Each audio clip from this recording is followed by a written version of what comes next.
Today, let's talk about Laozi. He was a man of the state of Chu during the spring and autumn period. That's roughly modern-day Hainan. He's one of the most famous thinkers and philosophers in ancient China, the founder of Taoism. We don't actually know his exact birth date. Historians estimate he was born sometime around 570 BC.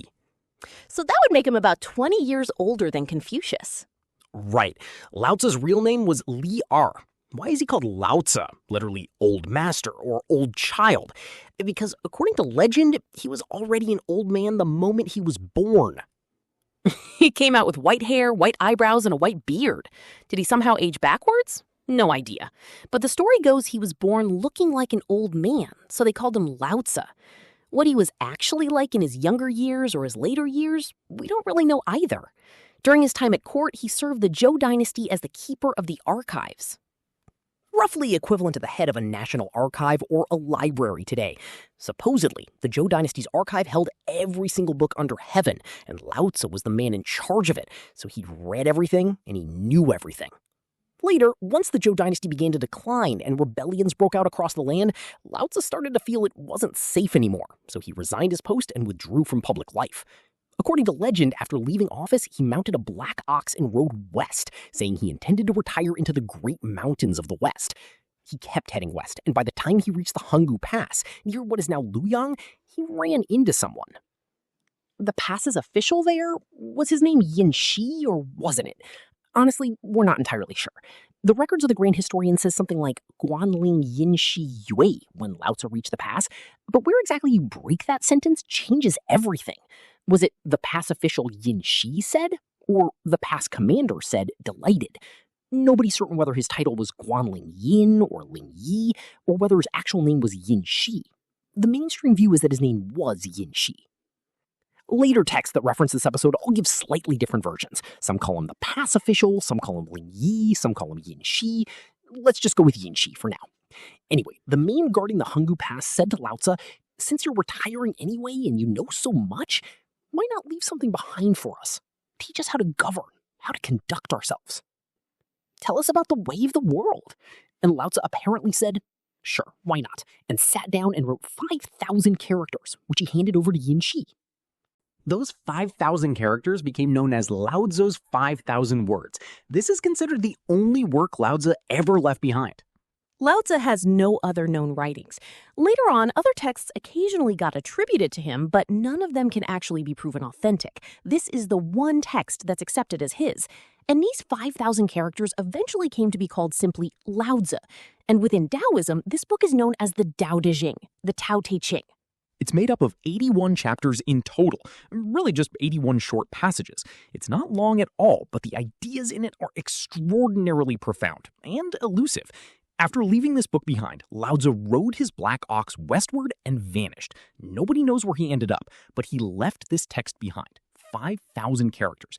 Before we get into the actual content, let's talk a bit about this man Yin Xi. Why would he, a total stranger, ask Laozi to leave behind teachings on how to live and how to govern? What did any of that have to do with him? As it turns out, Yin Xi was actually a senior official of the Zhou court at the time. Something like a cabinet minister, someone whose job was to assist the ruler in handling matters of state, second only to the king in authority. He was also one of the most important thinkers of the Zhou dynasty in his own right, and he studied the workings of the universe very deeply. He spent his days trying to understand how the world worked.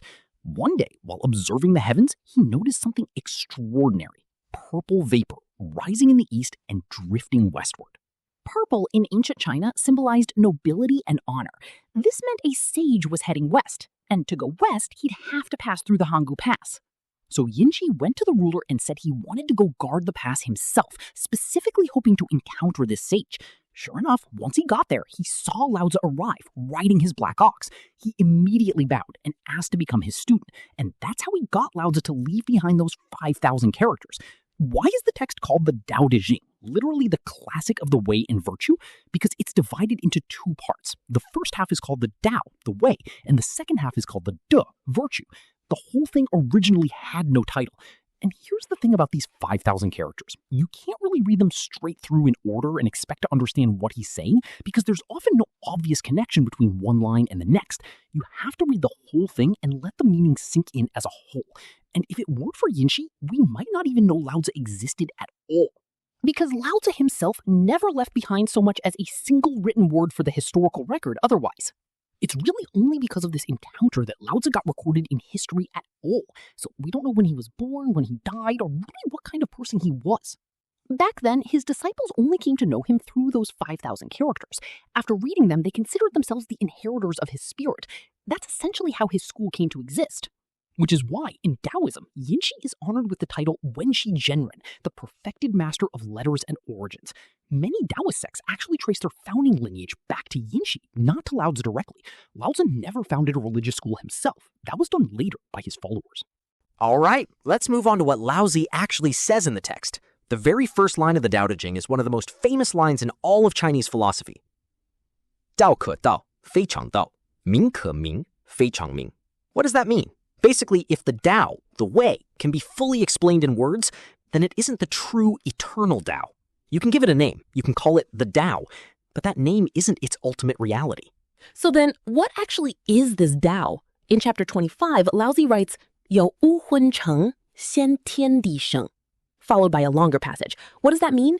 It means there was something formless and complete, existing even before heaven and earth came into being. It doesn't depend on anything external. It exists entirely on its own.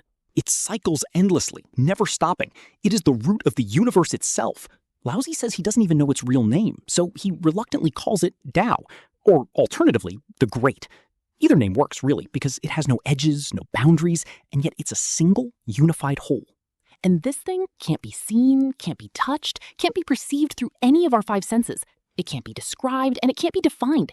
It's beyond language, beyond reason, and yet it absolutely, definitely exists. It's a bit like dark matter in a way, something you definitely can't sense or measure directly, but that you know for certain must exist. And this Tao is what gives rise to the entire universe. It's what generates everything that exists. That's covered in chapter 42 of the Daodejing. Dao sheng yi, yi sheng er sheng san, san sheng wan wu. Meaning the Tao gives birth to the one gives birth to the two give birth to the three, and the three give birth to the 10,000 things. So everything that exists ultimately comes from the Tao. And keep in mind, this book only has 81 passages total, and we're already at chapter 42. We're halfway through. Are we though? Not really. Remember, I said you can't read this thing in strict order. We're jumping around. Notice how it opens with the Tao that can be spoken is not the eternal Tao, and then it's not until chapter 25 that he actually tells you what this thing even is, and not until chapter 42 that he explains it gave birth to the whole universe. I suppose. And to be fair, we're not going to cover every single line of Laozi today. We're mainly going to walk through his core ideas and the things he emphasizes most. If you're really into it, feel free to go read the rest yourself. It's short. You could get through all 5,000 characters in about 8 hours. So the Tao gives rise to the 10,000 things, which means it exists within everything. It's everywhere, all the time. It is also the fundamental law by which the universe operates. This law is self-perpetuating, unbreakable, and unchangeable. Laozi believed that everything in the world must follow this Tao in order to function properly. And human life, too, can only be a proper ideal life if it follows the Tao. In chapter 16, Laozi writes, 知常容,容乃公,公乃春,春乃天,天乃道,道乃久,木生不殆. What does that mean? Once you understand the natural laws that govern the universe, you become all-encompassing, all-embracing, impartial. Being impartial makes you fair and just. Being fair and just makes you complete and whole. Being whole aligns you with heaven. Aligning with heaven means you're in accord with the Tao. And being in accord with the Tao means you can endure. For as long as you live, you'll never encounter real danger. You'll never really die. Never die, right? Mu shen bu dai. Well, now we're speaking English too, apparently. What was said just now was extremely cautious. Honestly, it sounds like something written by someone who genuinely loves taking risks. Right, likes the thrill of it. There's actually one distinctive thing about this book. Every single line is incredibly short, and on its own, you genuinely can't tell what he's talking about. All the lengthy explanations you hear today are things people have worked out through translation and interpretation over time. Whether that's really what Laozi originally meant is honestly hard to say. Still, most people today feel these interpretations are faithful to the spirit of his thinking. Later on, Zhuangzi came along and reinterpreted a lot of Laozi's material. Zhuangzi liked to use plenty of examples and tell stories to help you understand the ideas. Laozi himself, though, just left behind these extremely terse lines. In chapter 5, Laozi also says, 天地不仁,以万物为刍狗. What does heaven and earth are not benevolent mean? It means heaven and earth actually have no special compassion for human beings. They treat everything equally, treating every single thing the way one treats a straw dog. A straw dog was a dog woven out of straw, used in sacrificial rituals, something like a paper effigy. Once the ritual was over, it would simply be burned. It represents something disposable, something of no lasting value. In other words, heaven and earth treat everything in existence with exactly the same attitude. Nothing gets special treatment. It's not as if humans, having some kind of spiritual awareness, get preferential treatment. No. In the eyes of the universe, nothing has a higher or lower status. It doesn't matter who you are. It simply runs according to its own laws, and there's no way for you to change how it operates. So if you want to receive any kind of help from heaven and earth, there's really only one way to do it. You align yourself with the Tao. If what you're doing is in accordance with the Tao, everything flows smoothly, like a boat carried along by the current. Nothing gets in your way. But it's not that the universe is helping you. It's simply running according to its own laws. And when you happen to align with those laws, things simply feel effortless. So then Laozi offers a kind of guidance. How do you actually align with the Tao? His answer is Wu Wei, non-action. What does Wu Wei mean? It doesn't mean doing nothing at all. It means not trying to forcibly influence the natural course of events. We shouldn't deliberately try to alter the natural unfolding of things. Instead, we should accept whatever arrangement nature has laid out for us. It's not that you shouldn't act at all. It's that you shouldn't act with the deliberate intention of changing the natural order, of changing fate. He says that even if you do nothing at all, everything is still happening, still in motion, regardless. Because everything that happens is ultimately accomplished by the Tao, not by you. It was never meant to be accomplished by you in the first place. In chapter 7, Lao Tzu writes, 天地长久，天地所以能长且久者，以其不自生，故能长生. What does that mean?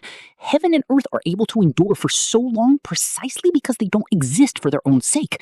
They aren't striving for their own survival. And that's exactly why they're able to last forever. So a person who has grasped the Tao doesn't compete with others. And paradoxically, that's precisely what lets them rise above the crowd. By setting yourself aside, you actually preserve yourself. Right? Feels a bit like something out of a wuxia novel, doesn't it?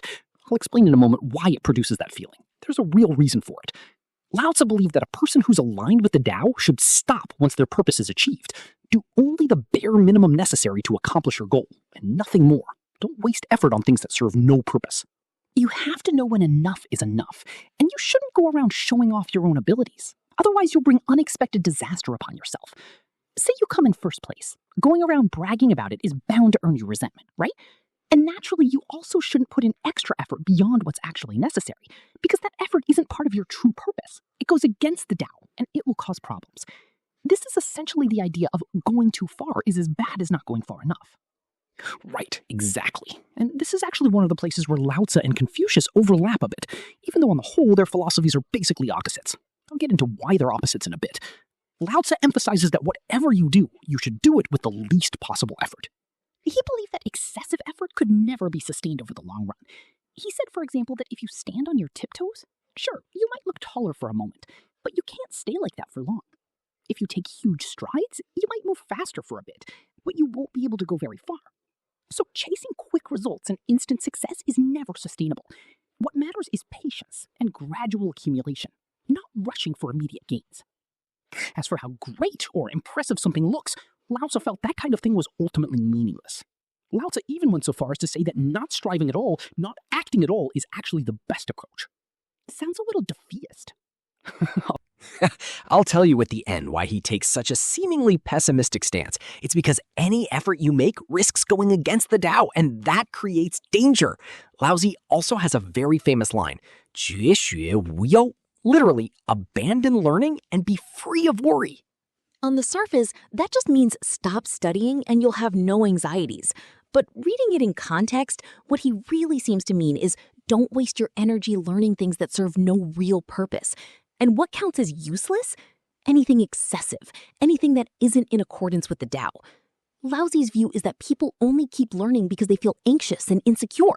You want to learn more so you can land a good job and put food on the table, right? It's because you're anxious about the future that you study. If you had no anxiety about the future at all, would you even need to study? You wouldn't. You could just relax and let life happen. Except that's not quite right either. Right, exactly. That's the thing. But he believed that people's drive to compete and to learn is fundamentally rooted in anxiety. So continuous learning stems from worry. He says a person pursuing scholarship adds a little more knowledge every single day. Hearing him put it that way actually makes me want to go study. Really? That sounds like it could be a good thing, no? You'd think that would be the reaction. You'd think so. That sounds great on the surface. But the more you learn, the more you'll discover that a lot of it has nothing to do with your actual life. And naturally, you'll end up carrying around a bunch of unnecessary worries you didn't need. Learning, in his view, should be kept to the bare minimum, just enough to get by. Take school, for instance. We all learned math, physics, chemistry, English, or music, everything. He'd say all of that is a burden, because most of it you'll never actually use in real life. You'll never even get the chance to apply it, and learning it becomes genuinely painful. The more you learn, the more painful it gets. Laozi would say that's just needless suffering you've brought on yourself. Knowledge should be picked up only when you actually need it. Why? Because knowledge changes constantly. Every era is different. You might kill yourself learning to code, and then by the time you've mastered it, it's already obsolete. Exactly, that's the idea. Why spend years desperately learning some programming language, learning Visual Basic, only to find you barely ever use it? It's the same as learning to drive. Back when, should you learn self-driving instead? Laozi would say, learn it when you actually need it. There's no point learning it ahead of time and just adding to your worries in the meantime. He says a person pursuing the Tao actually loses knowledge day by day. The further along they get, the less they know, until eventually they arrive at a state of knowing essentially nothing at all. That's how you reach the state of Wu Wei? Knowing nothing and just doing nothing? That sounds like Wu Wei to you? So nobody should study at all then? No, exactly. Laozi would say, can you actually change the world or your own fate? You think that by learning a few things you can change everything? At best, you can change a small part of it, maybe?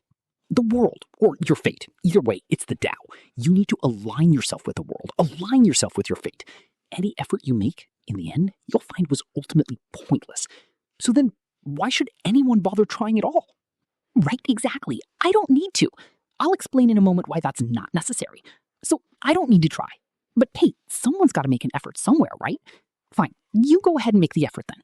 Laozi would say the only thing you actually need to do is align yourself with the natural way. That is, practice Wu Wei. Don't force effort. Don't keep trying to change things. If you stop chasing after things that ultimately serve no purpose, you'll be free of worry, free of trouble, and eventually reach that state of abandon learning and be free of worry.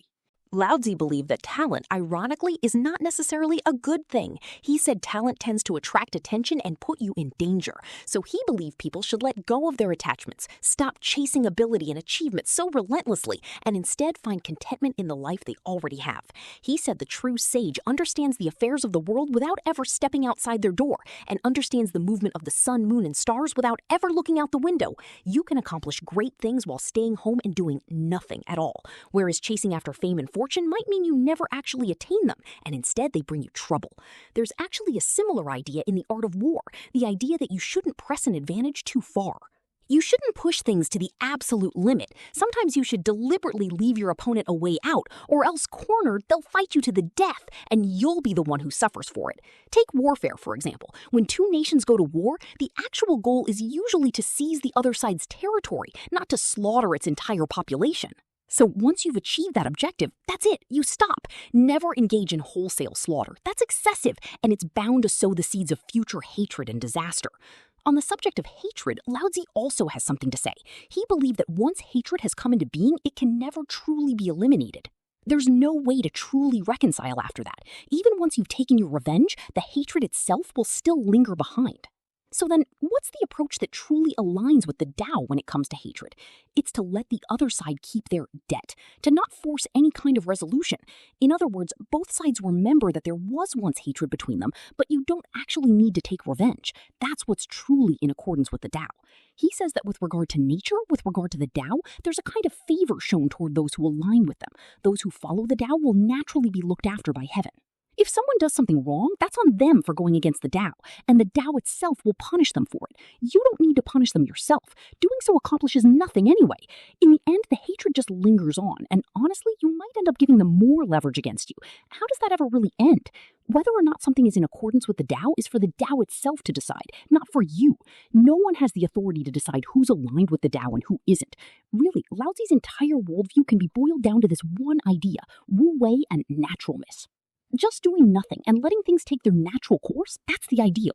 You need to understand contentment. Whether it's how you live your life or how you govern a country, it's all the same principle. Now, I do need to clarify something here.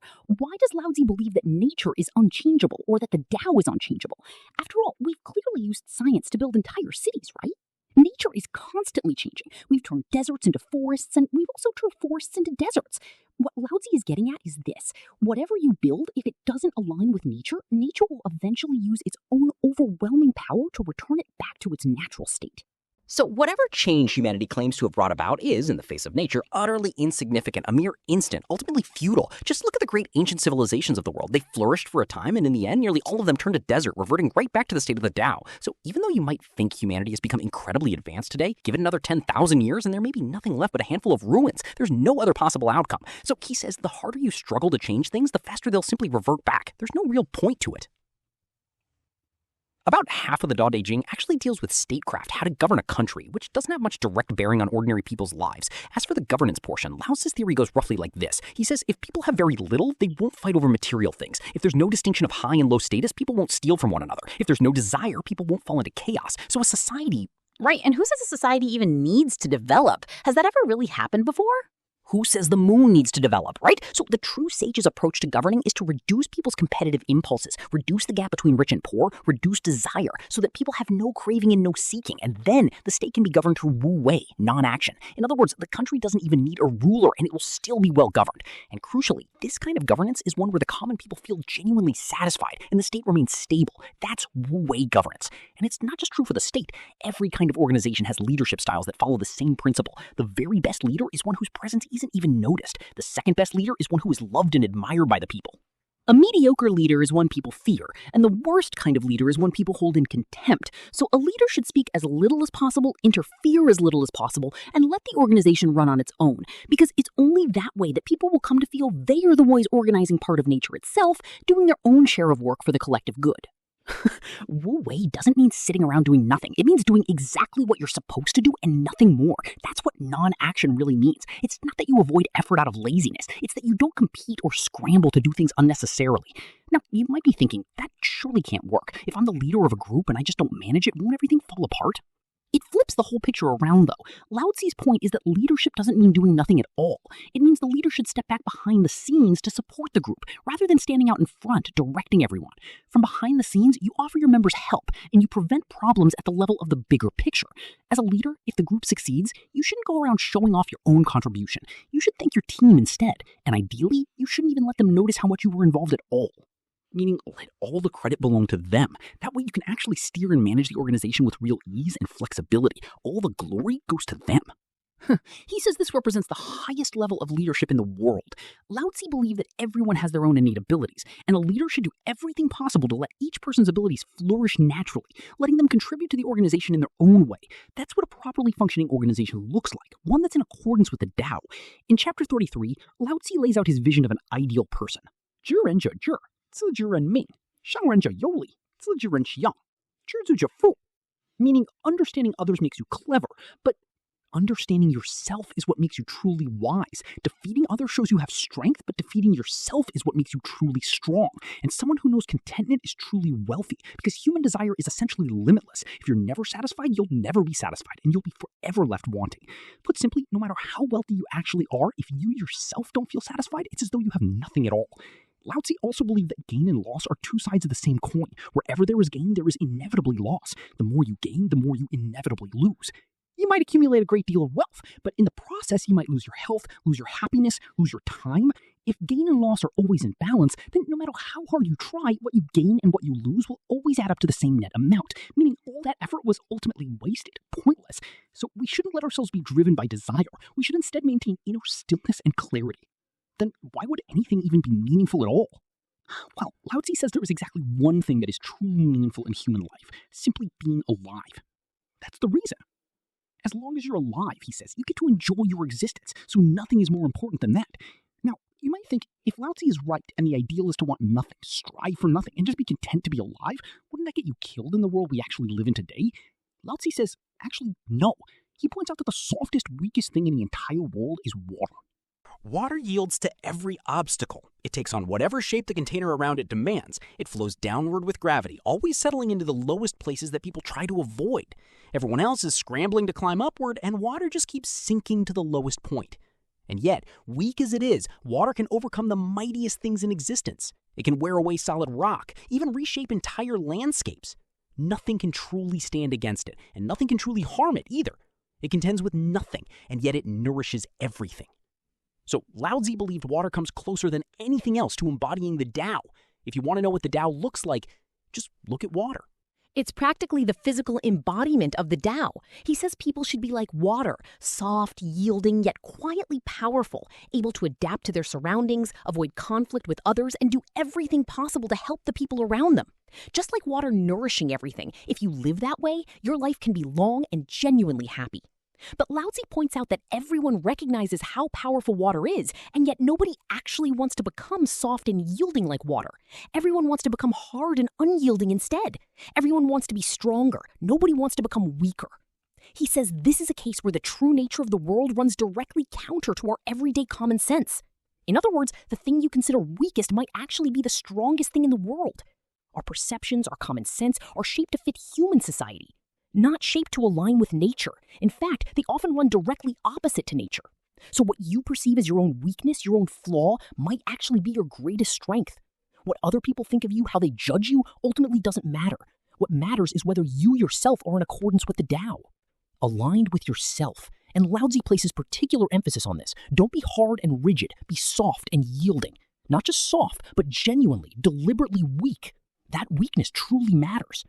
In chapter 76, Laozi writes, Run ji sheng ye ro ruo, ji si ye jianxiang, cao mu ji sheng ye ro chui, ji si ye ku kao. What does that mean exactly? When a person is alive, their body is soft and supple. Once they die, the body becomes stiff and rigid. When plants and trees are alive, they're soft and tender. Once they die, they become dry and brittle. So anything hard and rigid belongs to the category of death, while anything soft and yielding belongs to the category of living, growing things. And what's more, anything truly powerful tends to occupy the lowest position. He says the ocean is the greatest of all bodies of water precisely because it sits lower than every single river. The sea receives all rivers, they all flow down into it. That's exactly why it holds the highest rank among all waters. So Laozi believed the highest state one can reach in dealing with the world is to remain in the lowest, humblest position possible. The softest, most yielding state. Because softness is the very essence of being alive. Every living thing contains water, right? Anything without water is dead. So whoever is rigid and unyielding is heading toward death. Seems like the way to actually succeed is. To want it badly, his desires must run quite deep. Could be. I see you've got it. He'd say this is precisely what aligns with the Tao, because the Tao is the greatest thing there is, after all. He says the same principle applies to how you get along with other people. Don't be hard and confrontational with them, and don't argue point blank against someone else's opinion just to prove them wrong. You need to blend in, go with the flow. Even if you think the other person is wrong, don't say so outright. Just smile and let it go. In chapter 45, Laozi writes, Da cheng ruo que, da ying ruo chong, da zhi ruo chu, da qiao ruo zhuo. Meaning, the more accomplished you actually are, the more you should appear humble and unremarkable. The more you actually know, the more you should appear as though you know nothing at all. In other words, you should never openly display your own talent, because talent tends to go hand in hand with risk. Success and danger walk side by side. When Zhuangzi came to interpret this particular passage of Laozi's work, he told a story to illustrate it. He described a kingdom full of all kinds of trees, some thick, some slender. The thick ones get cut down and used to build houses. The slender ones get made into chairs. Every tree has some use, but the ones that are gnarled, twisted, and genuinely weak-looking, those are the ones that never get cut down. What does that mean? If you display some obvious talent or usefulness, other people will exploit you or scheme against you. So if you don't want to be exploited and you don't want to be schemed against, you have to make yourself humble, genuinely humble, down to the dust, so to speak. That's the meaning of the truly accomplished appears flawed. I might be quite accomplished, but I deliberately reveal some of my own shortcomings. The truly skilled appears clumsy. I might be capable of everything, but I deliberately act a little foolish, work a little slowly. The truly full appears empty. I might be completely fulfilled, but I act as though I'm hollow, as though I know nothing at all. And of course, it's not only success and danger that exist side by side like this. Many things in the world exist as two sides of the same coin. He says, for example, that righteousness and wickedness coexist in exactly this way. He points out that every war in history has been waged in the name of justice, but were they really just? War itself, he'd argue, is inherently a form of evil. And yet they're always fought under the banner of righteousness.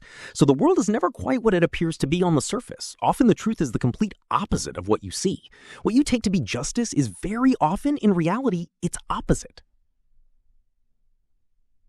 That covers the core of Lao Tzu's thinking. A lot of people probably find this content pretty pessimistic, even a little strange. It doesn't seem to line up well with the modern world at all. But that's actually deeply tied to the era Lao Tzu lived in. He lived through the spring and autumn and warring states periods, a time when war was happening constantly, everywhere. So Lao Tzu's worldview was, in many ways, the ideal survival strategy for that particular moment in history. If you stood out, if you showed any weakness or vulnerability, you'd be the one who ended up dead. If you weren't exploited by someone else, you'd be eliminated by your rivals instead. There's another reason this philosophy strikes us as so pessimistic. It stands in direct contrast with a school of thought we're all much more familiar with, Confucianism. Confucian thought is essentially a philosophy of statecraft for rulers. It emphasizes that people should be virtuous, should strive hard, should succeed, that a nation should grow as large as possible, should keep developing, keep expanding. Confucius's philosophy suited the needs of the ruling class perfectly. It tells you work hard, contribute to the nation. That's exactly why throughout Chinese history, ruler after ruler championed Confucius. Nobody championed Lao Tzu. Lao Tzu essentially said, we don't need a ruling class at all. You, the ruling class, should retreat behind the scenes. Don't come out. Don't seek the spotlight.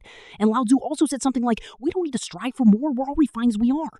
But that's obviously not something a ruler wants to hear, since a ruler needs to keep generating more wealth, more power. So naturally, rulers loved Confucius and had little use for Lao Tzu. On top of that, Lao Tzu believed a nation should ideally be as small as possible. Lao Tzu said, Lao Tzu's ideal form of the state was a small country with few people. The smaller the nation, the better. The fewer the people, the better. He said, why would you even want your country to grow bigger? Doing so almost inevitably means invading and expanding outward, doesn't it? And isn't that exactly the root cause of war? Right? If the country is small, everyone can live in peace and contentment. That's enough to satisfy everyone's basic needs, isn't it? Right? So, in a sense, you might not even need a formal state at all. Honestly, I sometimes think the Nordic countries today might come closer than most to Lao Tzu's ideal vision of a nation. Small, with relatively few people. But naturally, this kind of philosophy was never something a ruler would embrace. It doesn't exactly help you grow the economy. Exactly, but Lao Tzu didn't think growing the economy actually accomplishes anything meaningful. Whose economy are you really growing when you develop? Is it really your own happiness you're pursuing? Do you really think all that hard work is for your own benefit? Lao Tzu would say no. In his view, things like expansion, education, striving for success, these are all forms of desire, and desire is inherently dangerous. It leads to disaster. Later, when Lao Tzu's ideas made their way to Europe, they gave rise to a famous concept, non-cooperation. Something like, I won't do anything at all. Whatever you ask of me, I simply won't do it. Nonviolent non-cooperation. He'd say this kind of stance is essentially unbeatable. Nobody can really do anything to you if you take that approach. Now, of course, this isn't to say Confucius's philosophy is somehow bad or that Lao Tzu's has some kind of flaw. It's more that Confucius's thinking aligns better with the rules and demands of society and its development, while Lao Tzu's aligns with the laws of nature itself. He advocated for people returning to a natural way of life, whereas Confucius said, no, we need to build a strong, powerful nation, one that keeps growing stronger. So everyone needs to study, strive, and cultivate virtue. Speaking of virtue, Lao Tzu actually said something interesting. A state doesn't need virtue at all, and honestly, no one really needs virtue. The very act of emphasizing virtue so heavily is itself proof that a nation or a society has lost its virtue in the first place. Zhuangzi tells a story to illustrate exactly this point. He describes an ancient kingdom whose ruler was extraordinarily devout. He purchased countless Buddha statues and worshipped them daily. He'd say something like, look at all the free time I've devoted to this. I've done so much good, helping the common people, letting everyone live in peace and prosperity, kneeling for 4 hours a day in devoted worship, and so on. What more could you ask? One day, the Buddha himself actually appeared before this devoted ruler. The king was overjoyed and said, at last, my efforts have paid off, haven't they? the Buddha stood before him, and the king asked, "Buddha, look how devoted I've been. Surely I'm entitled to some kind of reward?" The Buddha replied, "You will receive no reward at all." What, none whatsoever? Surely I get some kind of protection at least. The king asked, "I've done so much good. Why do I get nothing at all?" And the Buddha answered, "Because everything you did, what was the actual purpose behind it?" It was your own desire.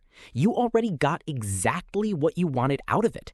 You already received the payoff for your own desire. You can't expect to receive anything more on top of that. None of it had anything to do with the Tao, nothing to do with how the universe actually operates, which is exactly why you get nothing further from it. So really, did he feel a sense of self-satisfaction from it? Was he happy? Did helping others make him feel good? Did he feel proud of his own piety? So Laozi's point is that chasing after virtue is itself, in a strange way, a sign of a lack of true virtue. Do you see what I mean? True virtue, he'd say, is something that arises naturally, without ever needing to be pursued at all. Something that's simply already present within the Tao. And that's exactly where he parts ways with Confucius, since Confucius says we should strive to become virtuous people. We should study hard. Sounds a little terrifying, honestly. But really, Confucius's whole project was about assisting rulers, so the ideas he put forward were extremely useful for governing a state. And Laozi, for his part, essentially says none of that talk accomplishes anything. This kind of thinking is ultimately what leads to war. Did Laozi actually say that about Confucius directly? In theory, Laozi was older, but since we don't know exactly when Laozi was born, we don't actually know whether the two of them ever met. Some unofficial histories claim they did meet, but whether that encounter really happened, nobody knows for sure. Whatever Confucius said, whatever position he took, Laozi could essentially refute it. That's roughly the role Laozi plays in this dynamic. That said, most people also feel that Laozi's philosophy on its own isn't really something a society can build and develop around. In the end, it's just not a philosophy oriented toward progress or growth. Confucius's teachings show us how to become excellent people and, more specifically, how to become a good ruler. It's essentially a training manual for kingship, largely meant to be read by rulers themselves. After reading it, a ruler could think, this is how I truly become a legitimate sovereign. Laozi's philosophy, on the other hand, teaches us how to become one with nature, or you might say how to become invisible, blending completely into the natural world. So, really the choice is yours. Do you want to become a king, or do you want to become invisible? That's entirely up to you. Whichever one you believe will actually bring you happiness, that's the one you should choose. Neither approach is wrong, but of course Chinese philosophy isn't limited to just these two schools of thought. That era is known as the Age of the 100 Schools of Thought. There were countless schools proposing all kinds of different ideas, including the Mohists, the Legalists, and many others. We may do a dedicated episode on those at some point down the line, but really the two most representative and enduring schools are Confucianism and Taoism, Confucius and Laozi. They're essentially complete opposites. Laozi's thinking, interestingly, has quite a lot in common with Sun Tzu's. Sun Tzu, of course, belonged to the school of military strategists, and his ideas were actually pretty pessimistic in their own way, too. His core principle was, if you can avoid fighting, don't fight. And beyond that, don't make yourself stand out. Don't let the enemy understand your true position. If they become aware of your existence, they'll try to destroy you. That's Sun Tzu's philosophy, and it actually aligns remarkably well with Laozi's. It's really a kind of dark force survival principle. A survival strategy for a hostile environment. So fundamentally, Laozi's philosophy is a survival strategy suited to harsh, dangerous conditions. If you can't become a king yourself, your best bet is to become invisible instead. It's safer that way, for your own protection, or else you're finished. All the effort you put in the end, often has nothing to do with you at all. Someone else exploits it without you ever realizing. The moment you display any real talent, someone will find a way to use you for their own purposes, and your rivals will start looking for ways to eliminate you. So if you have talent, you'd better keep it hidden. Don't let others find out about it. That's why Lao Tzu resigned from his official post, and Zhuangzi, who carried on his philosophy, never even took up an official position at all. In other words, Lao Tzu's philosophy is really about inner cultivation of the self, about finding your own personal happiness. As for the affairs of the wider world or the state, none of that really concerns you, Just live your own life well. There's no need to go conquering others either. Confucius's philosophy, on the other hand, teaches you how to survive and thrive in a fiercely competitive society, how to keep becoming more and more excellent. That's the essential thrust of his thinking. Yeah, that's right. They're quite different. So you get to choose. If you want to make your way in society, look to Confucius. If you'd rather live a quiet, pastoral life contending with no one, look to Lao Tzu. All right. I think that's pretty much it, right? We've already reached the truly accomplished appears flawed, so I suppose that's a fitting place to stop. Not quite. I think it just means we've achieved Wu Wei.